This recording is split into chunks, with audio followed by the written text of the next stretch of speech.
Здравствуйте, это Влад и новый авторский рассказ моего канала «Жизненные истории».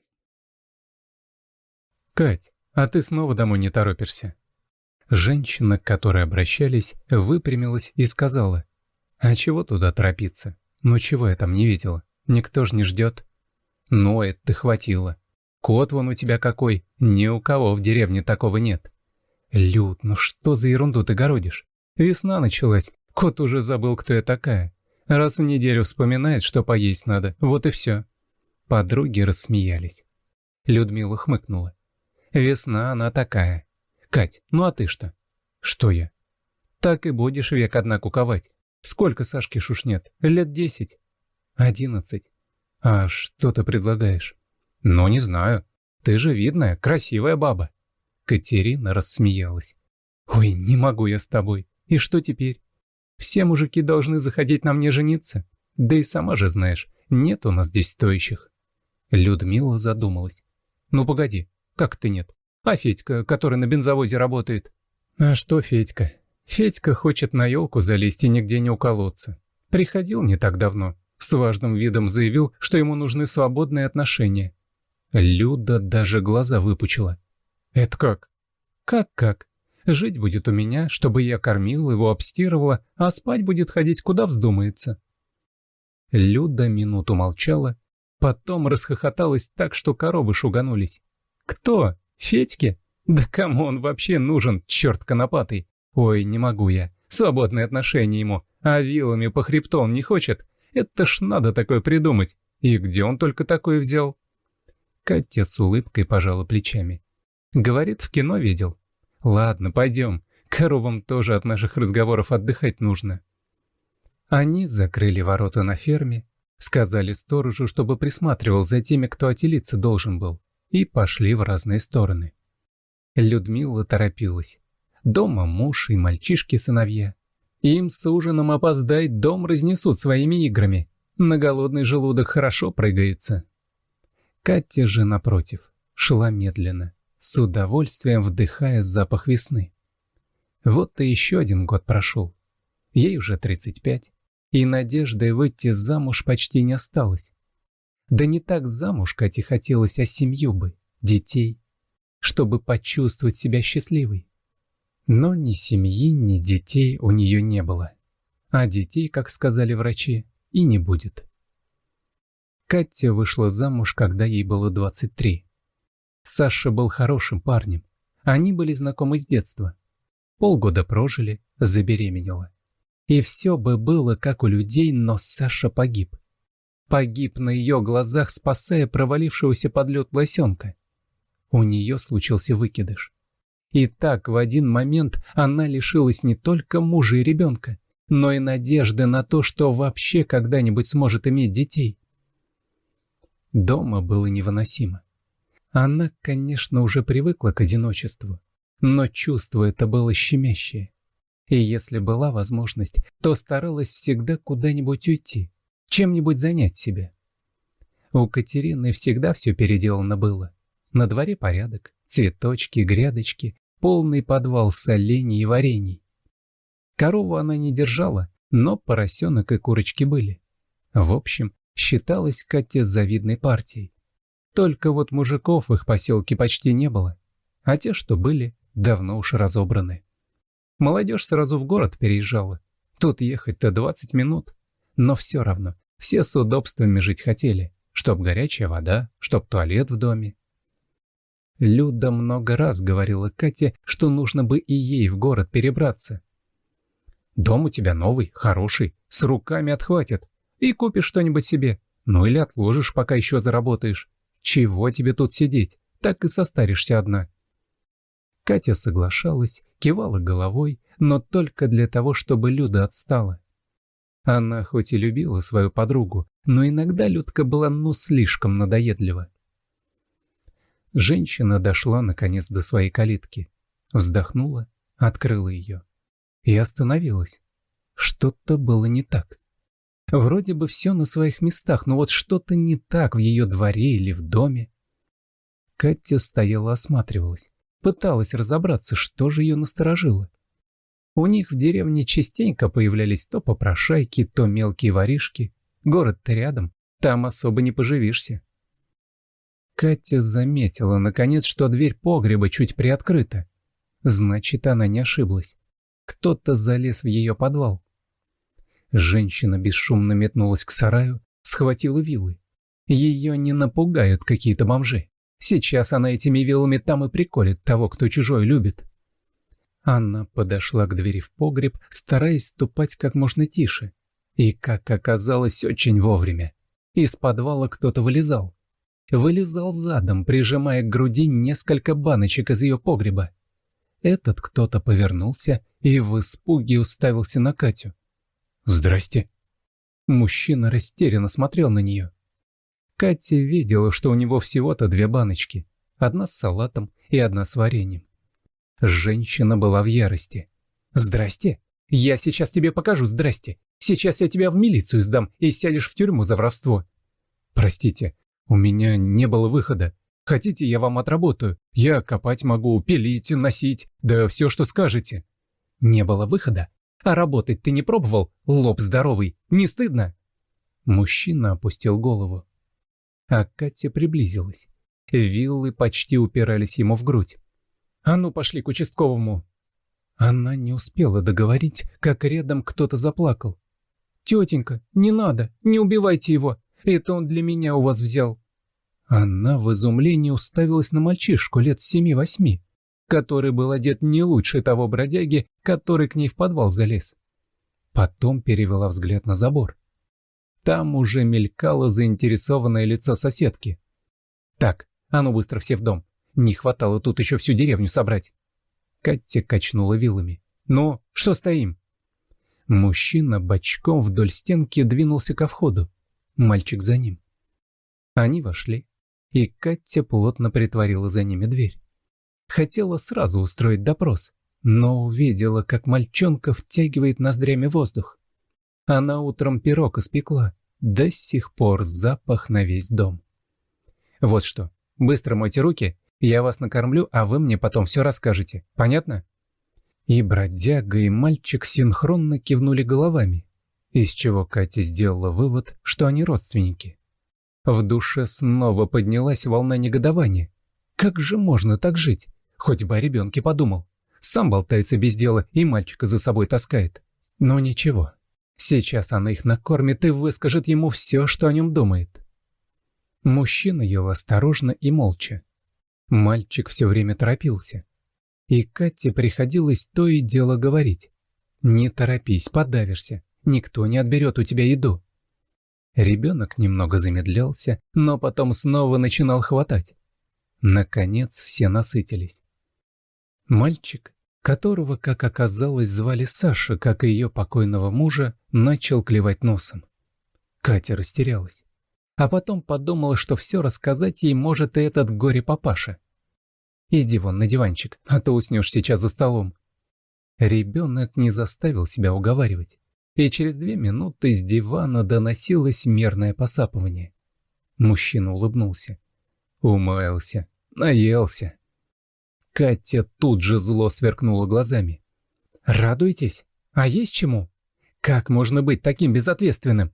Сам болтается, так ему мало, еще и ребенка за собой таскает. Да как только не стыдно. Вы что, не понимаете, что вы ему жизнь испортите?» Пока она говорила, размахивала руками, мужчина порывался что-то сказать. Но она ему и слова не дала вставить. Наконец, он успел влезть в паузу. «Мальчик не имеет ко мне никакого отношения. Мы встретились с ним за 2 часа до встречи с вами». «Таких, как вы?» Катя запнулась. «То есть?» Он насмешливо посмотрел на нее, и Катя вдруг обратила внимание, какие у него серьезные, добрые, а самое странное, умные глаза. «Вот то и есть. Я тут мимо проходил, неважно, короче. Слышу, плачет кто-то. Ну, полез в кусты, а там он. Сбежал из детского дома. Говорит, мамку искать будет. А пока с автобуса на автобус зайцем прыгал, заблудился. Сидит там с утра. Выйти боится, потому что думает, что его тут же отправят в детский дом, где ему, как я понял, не сладко. И сидеть боится, потому что вечер на дворе. темнеть скоро будет. Ну и самое главное, как он мне сказал, со вчерашнего дня не ел ничего. А у меня тоже ничего нет.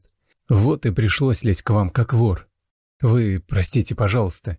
Только скажите, что помочь нужно, я отработаю. Я многое умею».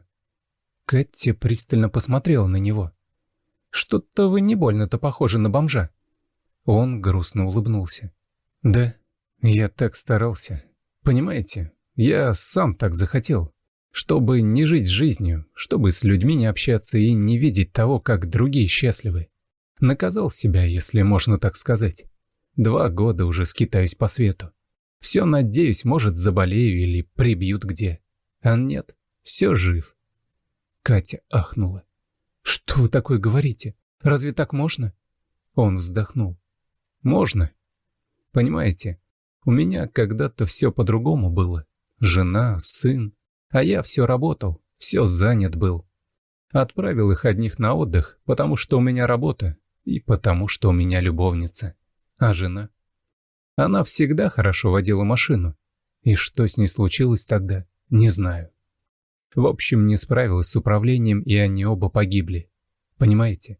Если бы я поехал с ними, я бы был за рулем. Я бы справился, и этого всего не получилось бы». Катя молчала. Она понимала этого мужчину. Понимала как никогда. Было время, когда ей тоже хотелось уйти куда-нибудь в лес и там одной переболеть, перемучить свое горе.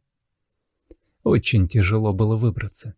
Если бы не Люда, которая просто жизни ей не давала и почти не оставляла одну, то кто знает, чем бы это закончилось. «Послушайте, но это не выход. Нужно брать себя за шкирку и вытаскивать». Мужчина серьезно посмотрел на нее. «Зачем? Ради чего или ради кого? Ради самой жизни? Ради него? Ради утра, весны, да чего угодно. Это сейчас кажется, что вокруг все рухнуло. Пройдет время, боль притупится. Она никуда не денется, но все-таки не будет такой острой. А теперь подумайте, было бы приятно вашему сыну видеть вас в таком состоянии?» «Вы просто не понимаете, о чем говорите». Катя вздохнула. «Как бы я хотела не понимать того, о чем говорю». Они общались чуть ли не до утра. Странно. Но и Кате, и мужчине, которого звали Егор, стало намного легче. Утром Катя предложила им остаться на несколько дней. «Передохните оба, а потом уж решим, что дальше». Мальчишка сразу согласился. Ему очень нравилась эта добрая и вместе с тем такая боевая тетя. А Егор спросил: «Вы уверены, что мы не стесним вас?» «Уверена». Она улыбнулась, и мужчина как-то слишком долго задержал на ней свой взгляд. Вечером, после ужина, они играли в шашки, усевшись прямо на пол. Катя нашла кое-что из вещей Саши и дала Егору переодеться. Днем они истопили баню, и теперь чистые и довольные чуть ли не катались по полу от смеха. Именно за таким занятием и застала их Людмила. Она огромными глазами смотрела на картину, которая была перед ней. Потом удивленно спросила: «Я не понимаю, что это у вас тут такое?» Егор сразу напрягся, а Катя легко встала. «Не пугайся, это Люда, моя подруга. Женщина немного сумасшедшая, но очень хорошая». Когда они все рассказали, Людмила выдохнула: «Ничего себе! Но нужно же что-то делать. Сашку ищут. Егору тоже неплохо было бы объявиться. И вообще, ребят, вы так клево смотритесь, как будто одна семья. Честное слово». Егор кашлянул. «Мы с Сашкой обо всем договорились. Завтра едем сдаваться в детский дом. Сашка потерпит немного, а я пока вернусь к нормальной жизни и все восстановлю. У меня же и жилье есть. Правда, там живут жильцы, которые на мой счет деньги закидывают. Там у меня сразу и завещание написано, что в случае моей смерти все деньги пойдут к городскому приюту для инвалидов. Но суть не в этом. Думаю, что как только все восстановлю, смогу взять над Сашкой опекунство.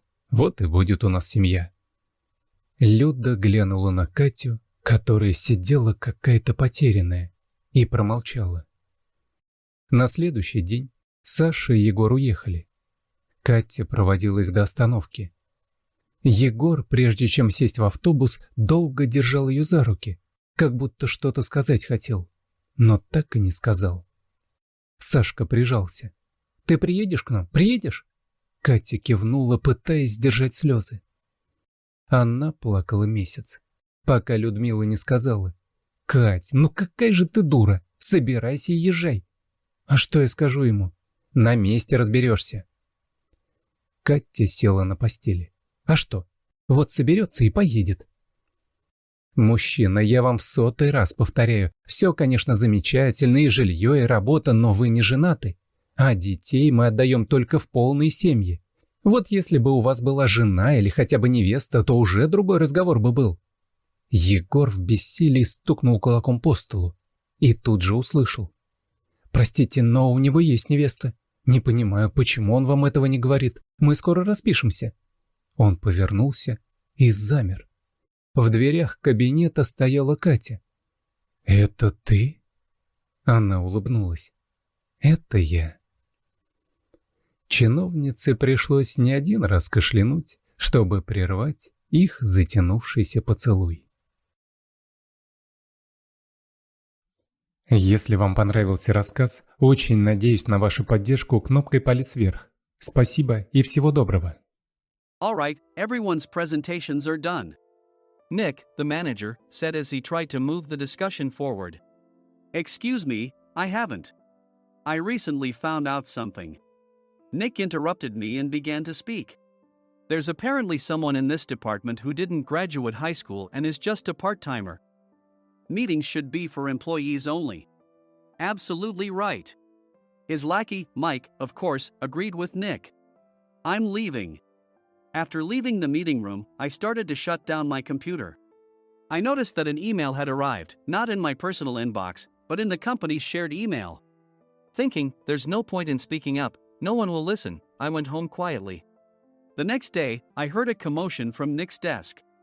He was staring at his computer screen, his face pale. Nick? Is something wrong? Mike looked at the screen with him. And he turned even paler than Nick. Why is he so angry? Knowing the reason for Mike's distress, I thought to myself, serves them right. My name is Adam. My mother passed away when I was in the 9th grade, and I was raised by my father. Well, you could hardly call it being raised. After my mother passed, my father changed. He drowned his sorrows in alcohol, and though he still went to work, he squandered our living expenses on horse racing. Because of that, I had to start working part-time as soon as I entered high school. Every month, I went to the convenience store with bills in hand that couldn't be auto-deducted from my father's account. Even though I endured it because I didn't want to be alone, I reached my limit in my second year of high school and dropped out. I found a live-in job at a distant inn. Thank you for everything. The day I left home, my father, still staring at the TV, spoke. Take care.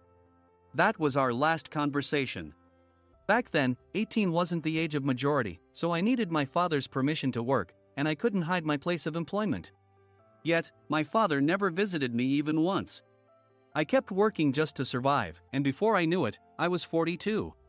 Years of hard work paid off, and I was transferred to the headquarters. I was thrilled to be recognized by the company, as I thought I'd be working in the field until retirement due to my lack of formal education. Listen up. Our work can change the future of our employees. Don't drag us down. On my first day after the transfer, Nick, dressed in an expensive suit, spoke sternly. There was a reason for this. Our inn was located in a prominent tourist destination, known so well that everyone in the state could sing its commercial jingle. At its peak, we had 5 locations within the state. But that was long ago. Due to financial difficulties and aging facilities, only the place where I had worked for many years and the original establishment remained. I was prepared to lose my job anytime, but now there was a glimmer of hope. With the rise of social media, the tourist area where the inn was located started gaining attention again. Depending on how hard the sales department, where I was transferred, worked, we could either thrive or be forced to give up this prime location to the new hotel chains continuously popping up. For Nick, who had switched careers from another industry to strengthen our sales, this was a battle he couldn't afford to lose. I understood why he had to be strict. I will do my best. Nick sneered at my enthusiastic declaration. Did you not hear what I said? I'm sorry. I thought I was listening carefully. Out of habit from years of customer service, I apologized reflexively, though I had no idea what had offended him. Someone was watching me with a smirk. In this department, there are those who are expected to excel and those who have been shoved here because they have nowhere else to go. You are the latter. It was Mike, the section chief. He's 7 years younger, at 35.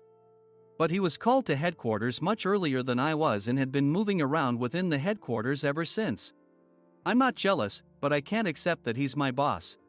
Graduating from a prestigious university, he has an unusually high pride and caused many problems as a newbie, making things very difficult for me when I was the front desk leader. When I found out Mike was transferred to the sales department a month before me, I was disheartened. Mike is right. With just a middle school diploma, there's not much you can do. Don't even think about achieving results. As if I didn't exist, Nick remarked, I'm thirsty. Mike eagerly ran to the coffee maker. It seems Mike is Nick's lackey. I regretted being happy about my transfer to headquarters, wishing I had stayed on site forever. Send a direct mail to every company on this list by the end of the day. Nick only assigned me tasks that even a new graduate could handle. What? There are over 1,000 companies. You want me to send to all of them by today? Yes, if you and your fellow misfits split the work, even those with nowhere else to go should finish by today. I glanced at the employees typing away expressionlessly. They were worn out from customer service, only thinking about leaving on time, or were women reassigned after having children, with zero motivation for work. Even Sam, a new graduate from the same university as Mike, who was supposed to be among the expected achievers, had no enthusiasm for the job, having joined the company wanting to do customer service. I don't care what they say, I plan to quit anytime, he said. Only Nick and Mike were highly motivated, making all the decisions between the two of them. I originally only wanted to work at the inn to survive and had no particular attachment to this job. I swallowed my words, thinking I had no right to reprimand them. About a month after the transfer, Nick told us with a frustrated look. To commemorate the 50th anniversary, we've decided to create a plan exclusive for one group per day. Originally, Mike and I were supposed to come up with it, but our president, Mr. Thompson, insists on hearing everyone's opinions. So, you all get a chance. As Nick explained, Mike began handing out prints. Make sure not to embarrass Nick. If your ideas are half-baked, you'll have to redo them. It seemed that they had printed his handwritten notes by Mr. Thompson, which included several questions and a section for free responses. It made sense why Nick had to seek our input, given that all responses had to be submitted to Mr. Thompson. We were given a week to think about it, and a meeting was scheduled to compile our ideas. My plan is to let guests enjoy both the old and modern America.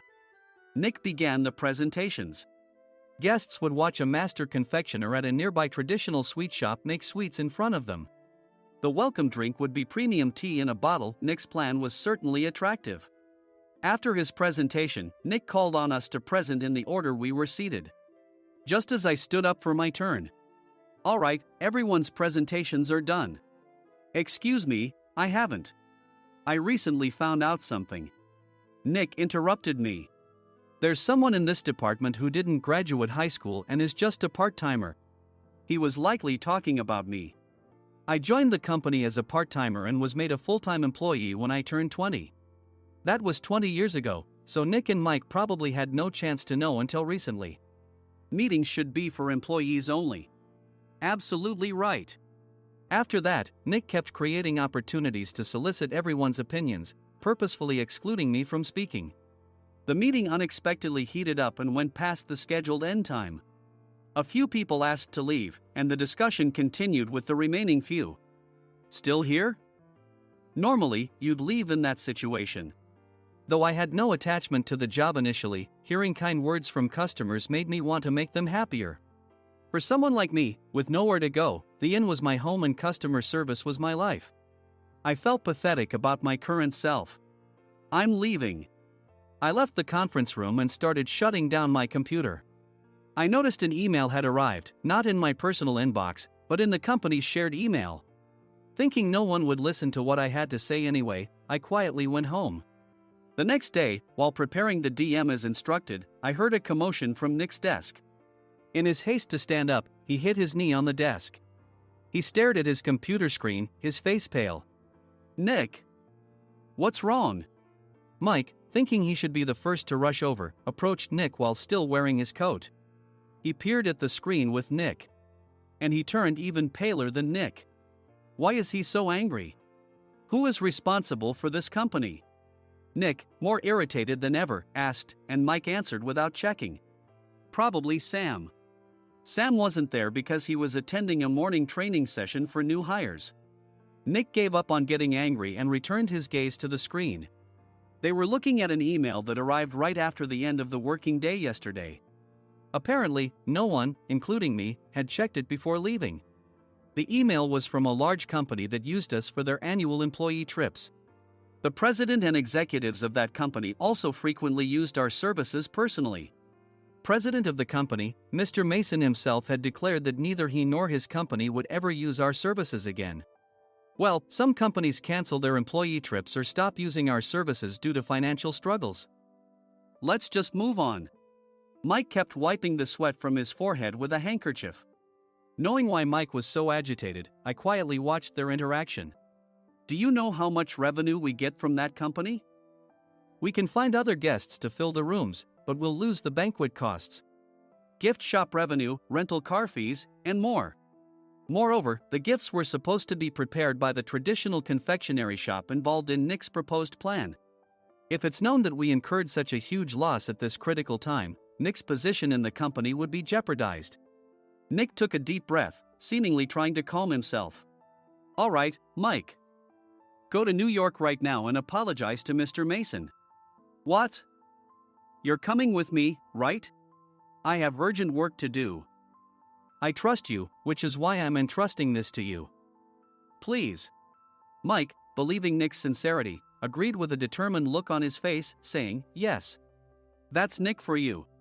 Even if Mike went to apologize, Nick would shift all the blame onto him if the client didn't change their mind. Well, it was Mike's fault to begin with, so it served him right. About 3 hours later, Sam answered a call from somewhere and repeatedly apologized, saying, I'm very sorry. Everyone watched to see what was happening. After ending the call, he informed Nick with a weary tone. When Mike arrived at the client's company, he only made things worse, further infuriating Mr. Mason. He was demanding, get his boss here immediately. It was no wonder Sam was exhausted, dealing with such a call right after returning from training. What is that idiot doing? All right, Adam, you're coming with me. If sacrificing Mike didn't work, then I must be next. Normally, I'd want to refuse at all costs, but I saw an opportunity in this situation. If I can be of assistance, I'd be happy to join you. I obediently followed Nick, and we flew to New York.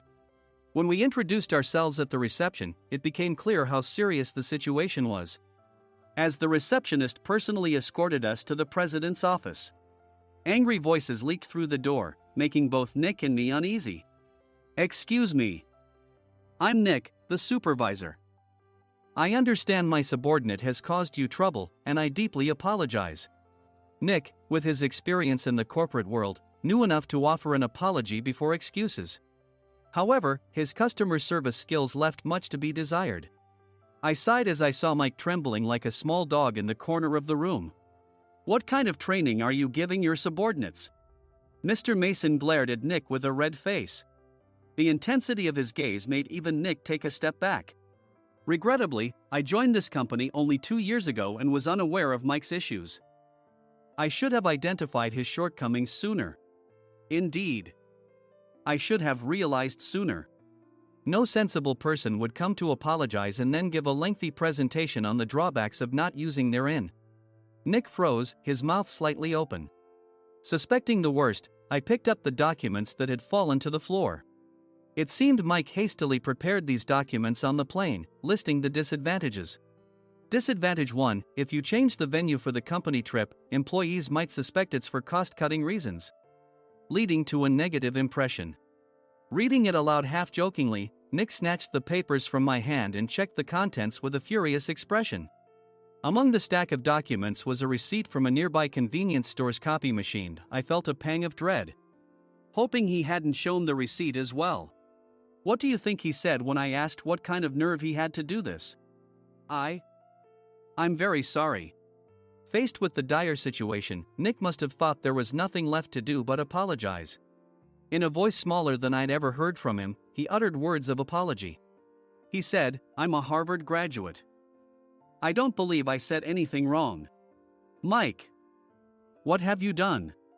Forgetting his plan to pin the blame on Mike, Nick yelled loudly, even in front of Mr. Mason. "I didn't do anything wrong." "You're still saying that? Look at him." Mike pointed at me with a shaking hand. "I was assigned to headquarters in my 20s and now I'm a section chief. This guy only made it to headquarters at 42. Everything I've done proves I was right. So why are we losing the contract?" Having said his piece, Mike collapsed to the floor. "Of course. You were sent there because you had nowhere else to go." Mike never expected to hear such words from someone he looked down upon. He lunged at me, and Nick hurriedly stepped in to stop him. "Mr. Thompson told me Mike is a quick thinker, and to take good care of him." There's no way he was pushed aside. "Don't make things worse here." "He didn't say quick thinker, he said only quick-witted, didn't he?" I don't remember that part." I recalled the many troubles Mike caused when he was a newbie. When Mike was on the front line, his pride was so high that he never apologized to customers. Customer service, especially in our job, doesn't work alone. It brings both good and bad situations.